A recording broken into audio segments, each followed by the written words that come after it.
My name is Stella Williams. I'm 27 years old, and I work as a freelance graphic designer. My life is simple and steady, built around clients who appreciate my creativity and a schedule that gives me freedom. It's not the kind of career that impresses people at corporate events, but it's honest, reliable, and entirely my own. For a long time, I thought that was enough for a relationship, too. I thought it would be enough for Adrienne. We met 2 years ago during a casual rooftop hangout hosted by a mutual friend. The lighting was warm, the music forgettable, and the atmosphere relaxed. Then Adrienne arrived, carrying himself like someone who had already rehearsed how he wanted the world to see him. He was sharp, ambitious, polished in that corporate way that felt both impressive and intimidating. He worked in marketing at a mid-sized tech firm and was climbing quickly. People liked to say he was going places, and it was easy to believe. His confidence gave everything around him a certain charm. In the beginning, I admired him. I admired the way he spoke about goals, personal branding, and strategy with such certainty. He had direction. He had drive. And when he started paying attention to me, quiet, creative, self-made me, it felt flattering. It felt like I was being included in a world I'd never belonged to. During that first year, I supported him in every way a partner tends to early on.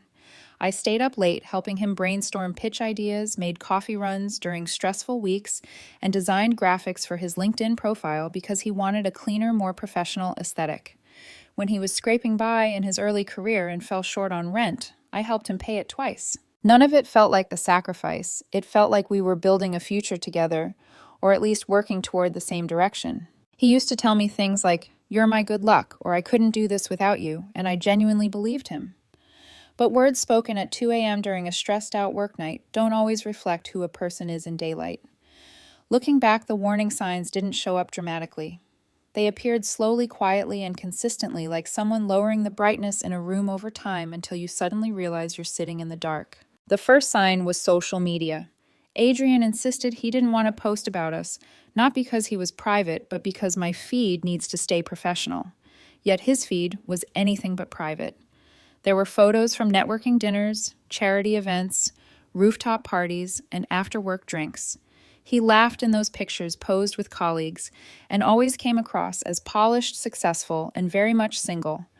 I told myself not to read too much into it. I gave him grace when I shouldn't have. Then came the next layer of secrecy. We started avoiding restaurants near his office. He didn't want coworkers to see us. He would always say things like, "Marketing teams gossip too much," or "I don't want my personal life to distract people from the work I'm doing." Somehow his concern was always framed as professionalism, never avoidance. But dates gradually became limited to unfamiliar coffee shops, quiet places, or neighborhoods far from where he worked. Instead of feeling chosen, I felt hidden. The moment that shook me happened in a coffee shop. We ran into someone from Adrienne's office completely by chance. His body changed instantly, posture, tone, expression. He became the work version of himself. When he introduced me, he didn't say girlfriend or partner. He didn't even imply that we were close. He smiled and said, "This is Stella, an old friend from college." I played along because I didn't want to embarrass him, but the lie stayed with me all day. Later, when I gently asked why he said that, he brushed it off as nothing. "I just didn't want to deal with the questions," he said, as if acknowledging me publicly was a burden. Over time, his phone became another source of discomfort.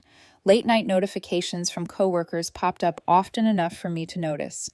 The messages weren't explicitly inappropriate, but they carried a tone that suggested familiarity and flirtation. When I asked about them, he always laughed and said, "This is how the industry works. It's all networking. Don't overthink it." But he never questioned how any of this affected me. As the months passed, our relationship became defined by what we didn't talk about. He avoided acknowledging us around anyone who could influence his career. I swallowed my discomfort because I loved him and believed relationships required compromise. But compromise shouldn't feel like erasing yourself. Everything changed the day before his company's annual gala. He had been preparing for weeks, new suit, new haircut, even practicing conversation lines about his achievements and upcoming goals. He invited me, which surprised me at first, but I soon learned the invitation didn't come without conditions. We were sitting on his couch when he finally told me how he wanted to handle the event. "Stella," he began adjusting his cufflinks like he was about to negotiate a contract rather than talk to his girlfriend. "I'm glad you're coming, but there's something I need you to understand. I felt a sinking feeling before he even said the words. His expression was serious, but rehearsed, as if he had practiced the conversation. "I don't want you to tell anyone we're dating," he finally said. "I have a reputation to protect." There it was, simple, unvarnished, and devastating. I asked him what he meant, and he launched into a long explanation about how relationships can affect workplace perceptions, how being tied down could make him seem less focused, and how people in his industry needed to appear ambitious and independent. He tried to soften it by calling it strategy, not personal preference. He told me he still wanted me there, just not as his partner, not publicly. He said it like he expected me to understand. He said it like it was logical. I sat there stunned, trying to process the fact that the man I had supported for a year was telling me I was a liability to his image. He reached for my hand to reassure me, but I pulled back. Something inside me felt like it had cracked slowly but irrevocably. Still, for reasons I'm not proud of, I didn't fight him. I didn't shout or accuse or demand better. I just muttered a quiet, hollow "sure." He brightened, instantly relieved that the conversation hadn't been more difficult.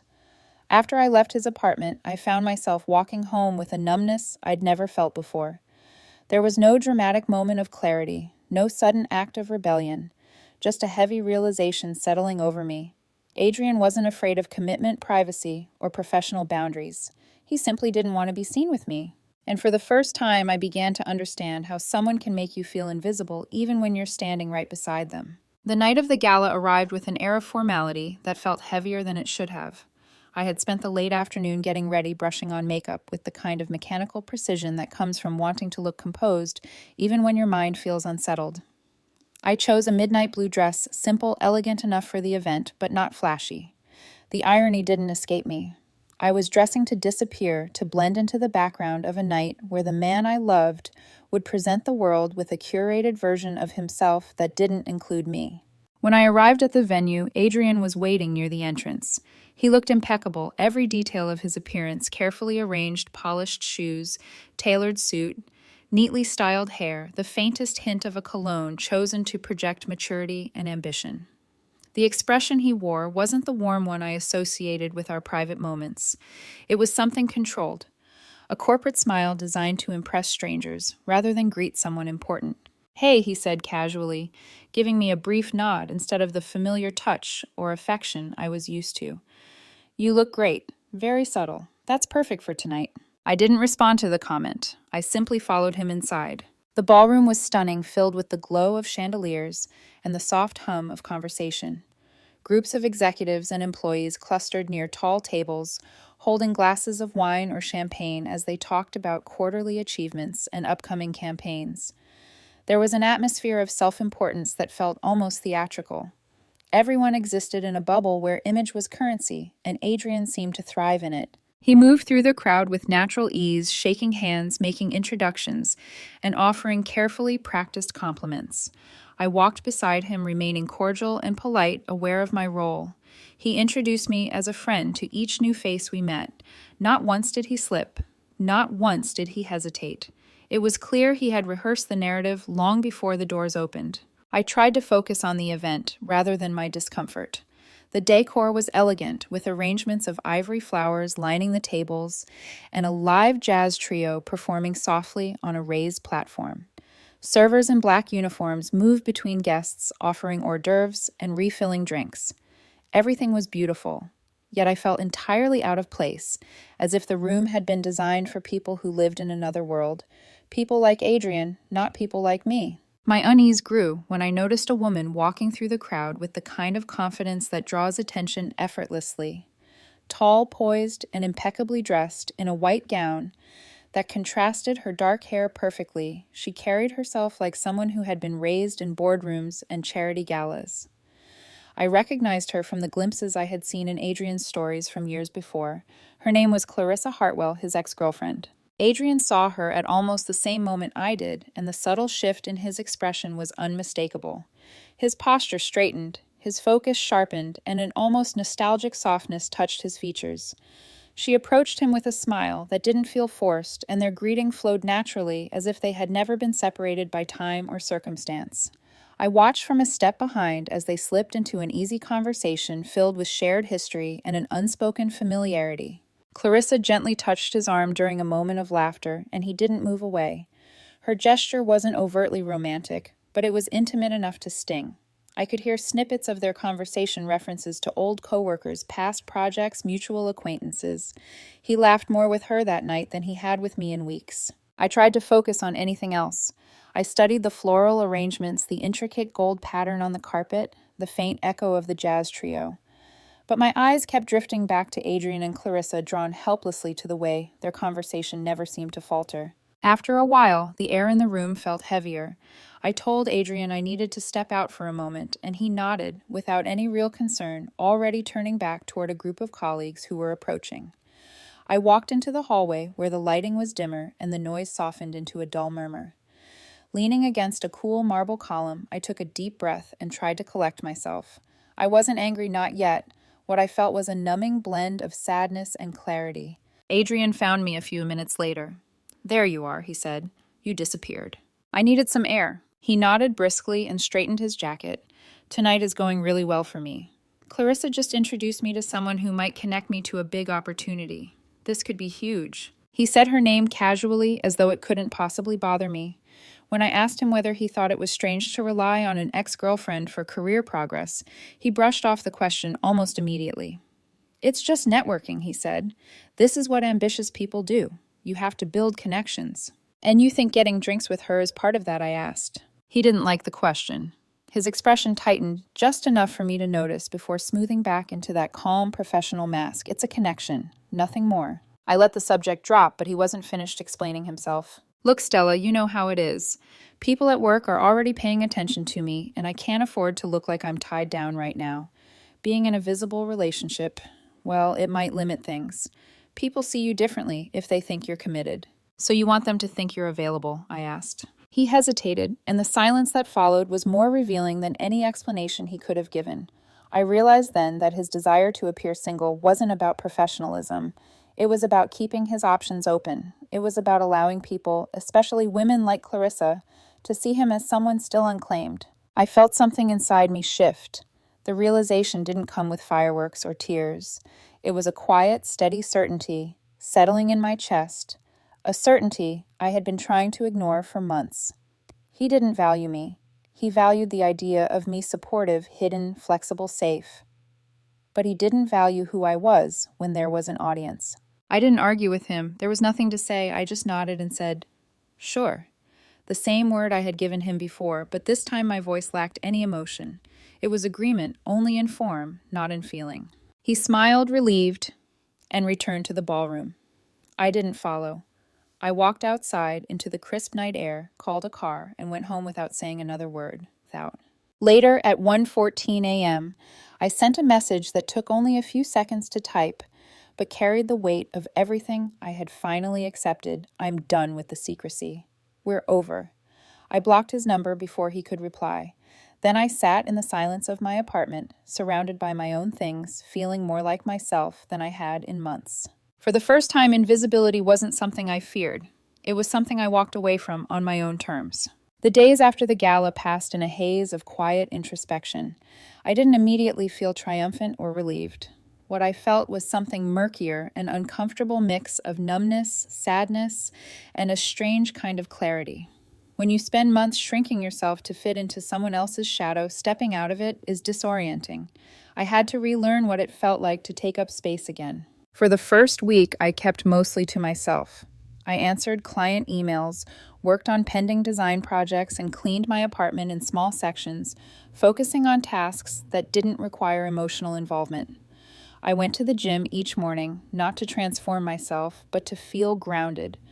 Routine became a form of recovery. I wasn't trying to reinvent my life or start some bold new chapter. I simply wanted to feel normal again. It surprised me how many things in my life had subtly adjusted to accommodate Adrienne. The playlists we listened to were his picks. The shows we watched catered to his tastes. Even the way I spent weekends had been shaped around his schedule. Removing him from my life was like rearranging furniture. You suddenly see how much space was being taken up without you realizing it. One evening, about 10 days after the breakup, I met a friend for coffee. She listened as I explained the situation, though I gave her a calmer, simpler version of the truth. She shook her head and said softly, "You didn't lose anything worthwhile, Stella. You gained your freedom back." It was the first moment I felt the faint spark of empowerment instead of loss. Her words didn't erase the hurt, but they reframed it. Around the 2-week mark, something shifted. I no longer felt like I was walking around with a bruise. I had settled back into my freelance flow, taking on new clients, and challenging myself to experiment with different styles. I felt a renewed creative energy, the kind I hadn't felt in months. Adrienne had drained me more than I realized, not with dramatic arguments, but with the slow erosion of being minimized day after day. It was during this period that I ran into Michael, one of Adrienne's coworkers I had met briefly at a small team gathering months earlier. He was waiting in line ahead of me at a coffee shop, and when he turned around and recognized me, his face lit up with genuine friendliness. Unlike the polished confidence Adrienne wore like armor, Michael's energy was approachable and uncomplicated. He asked how I'd been, and I gave him a neutral, non-specific answer.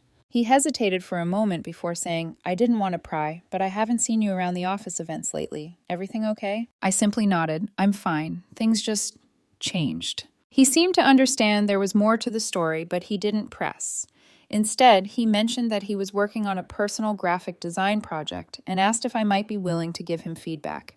It felt harmless, so I agreed. We exchanged contact information and parted ways. 2 days later, he sent me a draft of a poster he was designing for a charity his sister volunteered with. I offered suggestions, he applied them, and the conversation moved naturally to lighter topics: music, travel, favorite films. It wasn't flirtatious. It was easy, sincere, and refreshingly human. Weeks earlier, I would have compared him to Adrienne or wondered what Adrienne would think. Now I didn't even consider it. We grabbed coffee a few times after that. Then, one afternoon, he asked if I wanted to join him for a weekend hiking trip with a small group of friends. I wasn't ready to jump into anything romantic, but the idea of doing something outdoors and spontaneous felt freeing. I said yes. The hike was beautiful, stretching along a scenic trail dotted with wildflowers and overlooking a winding river. Michael walked beside me most of the way, sharing stories about his family and childhood. By the end of the day, when he asked if I wanted to grab dinner sometime, just the two of us, I didn't hesitate. I said yes, because I genuinely wanted to. Everything about our connection developed slowly, naturally.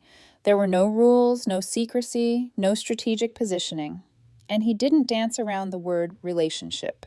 When we eventually decided to make things official, he simply said, "I really like you, Stella. I want this to be something." And that was it. No conditions, no performance, no pretenses. Meanwhile, I expected Adrienne's silence to continue. I had blocked him, kept my distance, and cut off the emotional oxygen supply he was used to receiving from me. But silence wasn't something Adrienne tolerated well, not when it meant losing control of the narrative. 3 weeks after the breakup, I received a voicemail from an unfamiliar number. The message was brief. Adrienne's voice carrying a mix of confusion and slight desperation.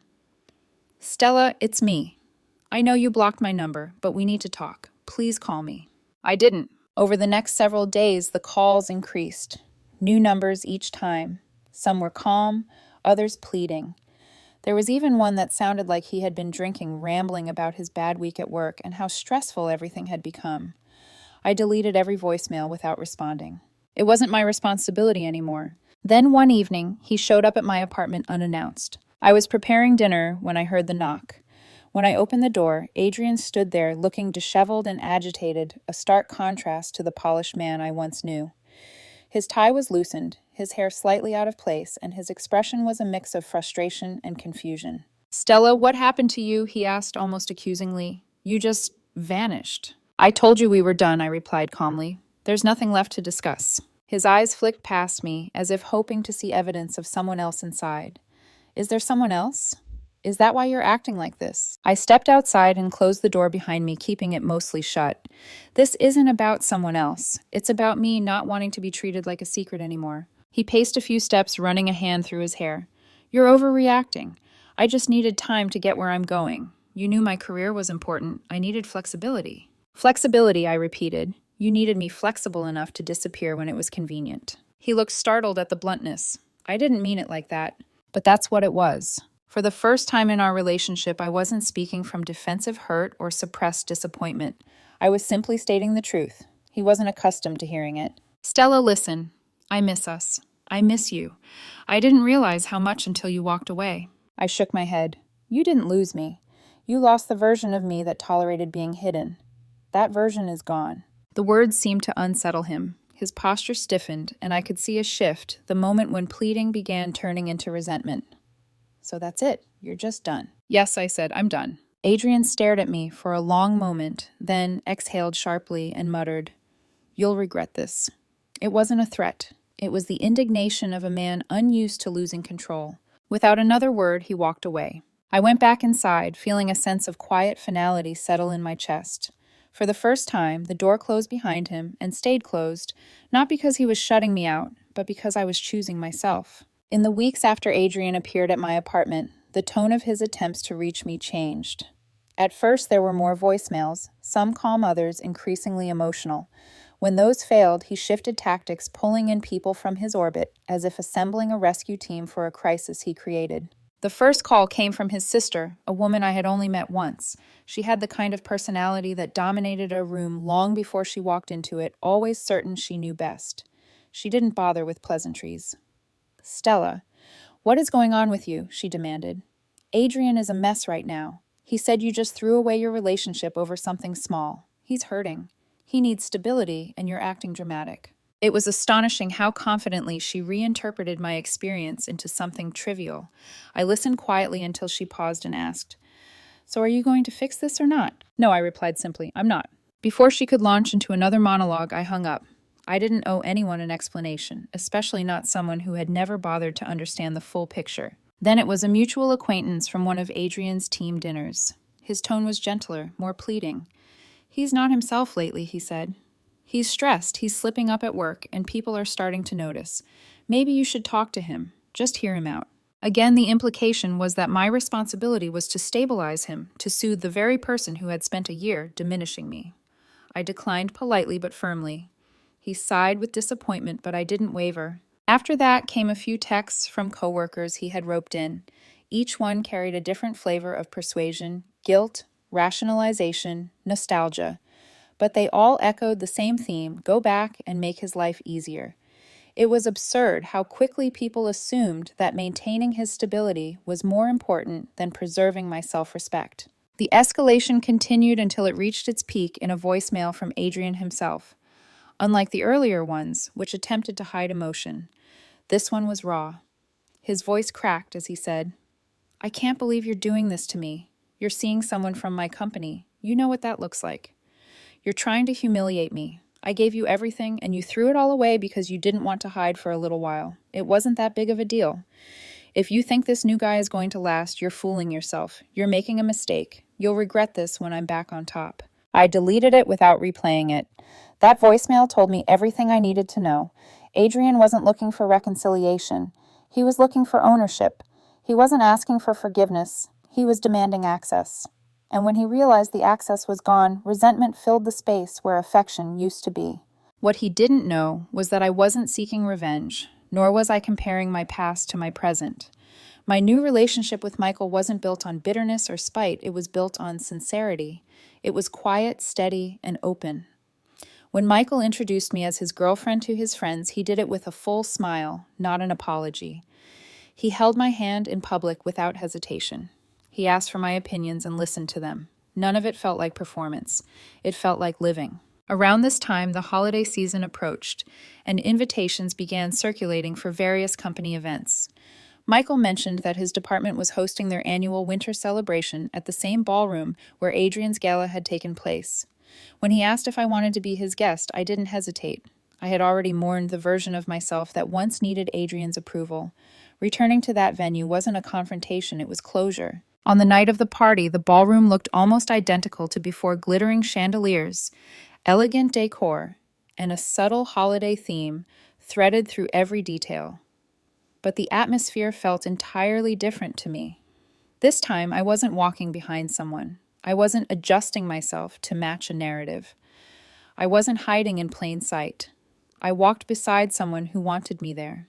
The moment we stepped through the entrance holding hands, I felt an unexpected sense of freedom.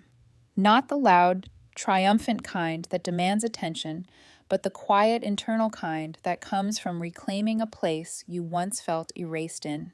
Michael was a gracious host, introducing me to his colleagues with a warmth that made me feel instantly included. I was relaxed, engaged, and genuinely enjoying myself when I noticed a familiar figure standing alone near the bar. Adrienne. He looked different from the man I once knew. His suit was slightly rumpled, his hair not as meticulously styled, and there was a tension in his posture that suggested exhaustion. The confident, curated version of him was noticeably cracked. When his eyes met mine, his expression froze, not with anger, but with shock. His gaze dropped to my hand and Michael's, and I saw the exact moment his composure slipped. The glass in his hand tilted, and a second later it fell shattering against the floor. Several heads turned. Michael touched my arm gently. "Are you okay?" he asked. "I'm fine," I said quietly. "He won't matter after tonight." Adrienne made his way toward us with a strained determination. When he reached us, he greeted Michael with a stiff nod before focusing on me. His voice was low, tight, and desperate. "Stella, can we talk alone? Please." I didn't want a scene, so I stepped a few feet away, but stayed within view of the main room. He positioned himself in front of me, not aggressively but frantically, as if trying to block out any distractions. "Why are you here with him?" he asked. "Is this supposed to be some kind of message?" "It's not a message," I replied calmly. "It's my life." He shook his head. "You're not even trying to understand what I was going through. I was close to a promotion. Everything was riding on how people saw me. I wasn't trying to hurt you." "You weren't trying," I agreed. "But you did, over and over. And when I walked away, your concern wasn't for me. It was for what people would think." He flinched at that. "I've had a rough few months. Things at work haven't been great. I've been overwhelmed. I made mistakes. But we can fix this. I'll tell everyone we're together. I'll post it, announce it at work. I don't care anymore. Just don't throw away what we had." "You already threw it away," I said. "You just assumed I would stand in the same place waiting for you to come back." His expression twisted with a mix of panic and realization. "Seeing you with him hurts," he whispered. "I'm sorry it hurts," I replied gently, "but pain doesn't make you right, and it doesn't obligate me to return." He stared at me for a long moment, searching for any trace of the version of me he used to control. When he didn't find it, something in his posture collapsed. Without another word, he turned and walked away, blending into a crowd of people who barely acknowledged him. For the first time, I didn't feel invisible. I felt seen by myself. When I returned to Michael's side, he didn't ask for details. He simply wrapped an arm around my waist and said, "Ready to enjoy the rest of the night?" "I am," I said, and I meant it. We spent the evening talking, laughing, and dancing. Nothing dramatic or extraordinary happened. It was simply peaceful. And peaceful felt like the truest victory of all. Later, as we left the ballroom and stepped into the chilly night air, I realized I was closing the chapter not with bitterness, but with gratitude for the lesson it taught me. A person who hides you doesn't deserve you. A person who values optics over honesty will never recognize your worth. And a person who needs you only when they are falling will never know how to stand with you. I didn't need Adrienne's validation. I never did. What I needed was my own clarity, my own courage, and my own voice. Walking away gave me all three.